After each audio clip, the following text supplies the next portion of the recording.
Assalamualaikum warahmatullahi wabarakatuh. Sahabat Nusantara Dakwah, pembahasan kali ini yaitu tentang kisah Nabi Zakaria alaihissalam, tentang kegigihannya dalam berdoa yang patut kita tiru. Nabi dan Rasul adalah utusan Allah Subhanahu wa Ta'ala untuk menyebarkan kebaikan di muka bumi dan untuk meluruskan syariat Rasul sebelumnya. Mempelajari dan mengamalkan kisah Nabi dan Rasul diharapkan akan menambah keimanan kita sebagai umat Islam. Allah Ta'ala berfirman, sesungguhnya pada kisah-kisah mereka itu terdapat pengajaran bagi orang-orang yang mempunyai akal. Al-Quran itu bukanlah cerita yang dibuat-buat, akan tetapi membenarkan kitab-kitab sebelumnya dan menjelaskan segala sesuatu dan sebagai petunjuk dan rahmat bagi kaum yang beriman. Al-Quran Surat Yusuf ayat 111. Beriman kepada Nabi dan Rasul adalah salah satu rukun iman yang wajib diyakini bahwa bagi umat muslim. Jumlah nabi dan rasul sangatlah banyak, namun yang wajib kita imani adalah 25 nabi dan rasul. Semuanya memiliki kisah yang menginspirasi dan menjadi suri tauladan bagi umat manusia. Dari ke-25 nabi dan rasul, kita akan membahas salah satu nabi yang kenal memiliki sifat paling sabar, yaitu Nabi Zakaria alaihissalam. Nabi Zakaria alaihissalam adalah kaum Bani Israel yang hidup di Palestina dan lahir pada tahun 91 sebelum Masehi.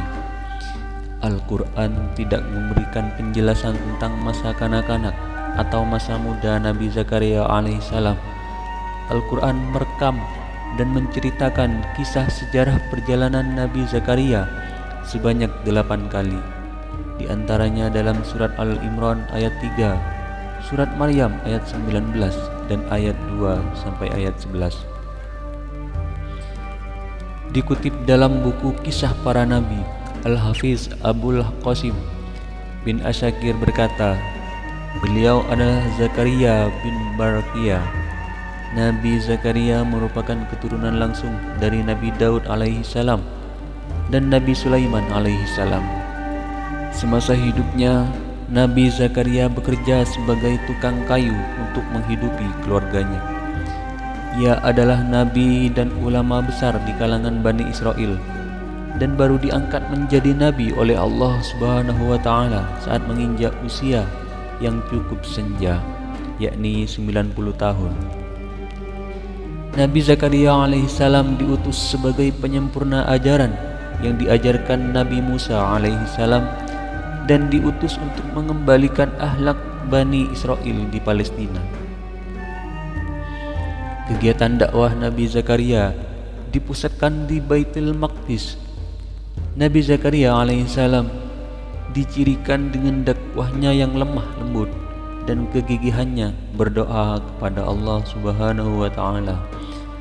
Sama seperti dengan Nabi dan Rasul yang kerap menjumpai kesulitan, Nabi Zakaria alaihissalam juga beberapa kali hal yang sama, namun beliau tetap disegani dan dihormati oleh kaum Bani Israel karena sifat dan tutur katanya yang bijaksana. Maryam diasuh oleh Nabi Zakaria alaihissalam. Nabi Zakaria alaihissalam secara langsung merupakan paman dari Nabi Isa alaihissalam. Hal tersebut dikarenakan ia mempersunting Ilyasha atau Isya yang merupakan saudara perempuan dari istri Imran, petinggi besar Bani Israel, yaitu Hannah. Dan Hannah sendiri adalah ibu dari Siti Maryam, ibunda Nabi Isa alaihissalam. Keluarga alim besar Imran dan Nabi Zakaria alaihissalam hidup berdampingan kezaliman orang Yahudi di masa itu. Suatu ketika, istri Imran keluar seraya melihat pemandangan yang ada di sekitar Baitul Maqdis. Lantas ia pun berdoa agar Allah Subhanahu wa ta'ala menganugerahinya seorang anak laki-laki. Allah Subhanahu wa ta'ala mengabulkan doanya, dan pada suatu hari ia merasa bahwa ia sedang hamil. Lalu kegembiraan menyelimutinya dan ia bersyukur atas itu, sehingga ia bernazar akan memberikan anak ini untuk menjadi seseorang pembantu di masjid sepanjang hidupnya, yang mengabdi kepada Allah Subhanahu wa ta'ala dan mengabdi kepada rumahnya yang berada di Baitul Maqdis.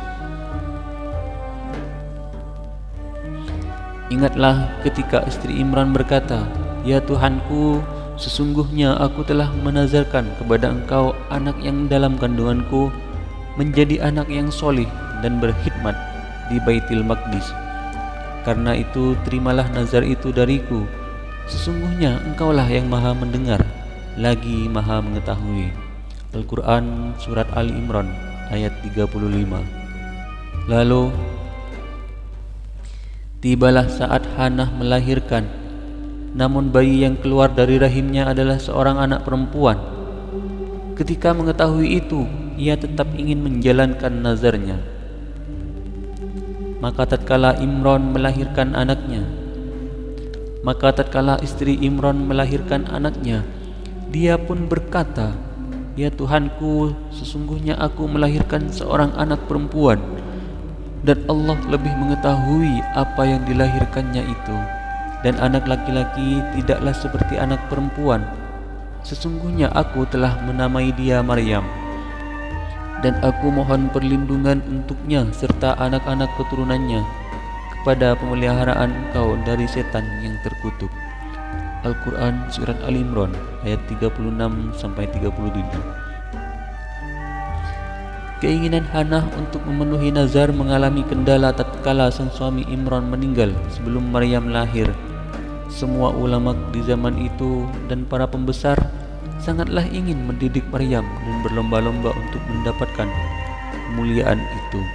Namun Allah Subhanahu wa ta'ala telah memilih Nabi Zakaria alaihi salam sebagai pengasuh atau wali dari Maryam putri Imran. Maka Tuhannya menerimanya sebagai nazar dengan penerimaan yang baik dan mendidiknya dengan pendidikan yang baik, dan Allah menjadikan Zakaria pemeliharanya. Al-Quran Surat Ali Imran ayat 37. Meski bukan merupakan anak kandung, Nabi Zakaria alaihi salam dan istri sangatlah menyayangi Maryam dan memperlakukan Maryam dengan sangat baik, apalagi saat itu keduanya sebelum juga dikaruniai anak.